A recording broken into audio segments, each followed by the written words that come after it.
பாருங்க இந்திக்காரனுங்க பாத்தீங்கன்னா காலையில இருந்து வீட்டுக்குள்ள சுத்திட்டு இருந்திருக்கிறான்.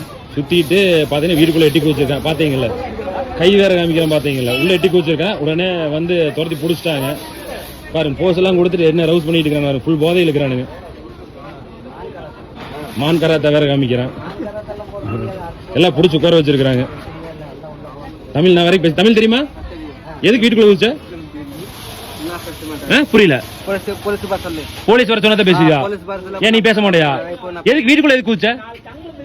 பார்த்தேன் உன்னை பார்த்தோன்னே எனக்கு அப்போன்னு தோணுது. சரியா? ஏண்டா எதுக்குடா வீட்டுக்குள்ள குதிக்கிறீங்க? ஏண்டா அங்கிருந்து வேலைக்கு வந்தீங்கன்னா வந்து வேலை செய்யணும், அதை விட்டு மூடிட்டு இருக்கணும். அடுத்தவங்க வீட்டுக்குள்ள குதிக்கிறது இதெல்லாம் என்னடா பழக்கம்? பொம்பளை பிள்ளை இருக்கிறவங்க இதெல்லாம் இப்படி பண்ணலாமா? உன்னை எல்லாம் நம்பி தமிழ்நாட்டுக்குள்ள விடுறாங்க பாத்தியா? எங்களை போட வேண்டாம் முதல்ல. டேய் இங்க பாரு, நான் வரைக்கும் என்னமோ போஸ் எல்லாம் கொடுத்தீங்க பாரு, என்னமோ கையெல்லாம் காமிச்ச. கேக்குதா? காதல் விழுகுதா உனக்கு? பதில் சொல்ற. எதுக்கா வீட்டுக்குள்ள குதிச்ச சொல்றா. இதுல வேற வீடியோ வேற நீங்க வேற போடுறீங்க. தமிழ்நாட்டுக்காரங்க உங்களை பிடிச்சி அடிக்கிறாங்க, அதை பண்றாங்க இதை பண்றாங்க. எதுக்கா அடுத்த வீட்டுக்குள்ள குதிக்கிற?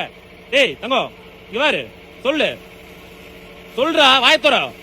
அவ்வளவு மப்புல இருக்கிற நீ. டேய் அவன் எல்லாம் பேச மாட்டானு. இன்ன வரைக்கும் பாத்தீங்களா போஸ் எல்லாம் கொடுக்குறான். 2 அப்பா பிள்ளைமான்னு தோணுது.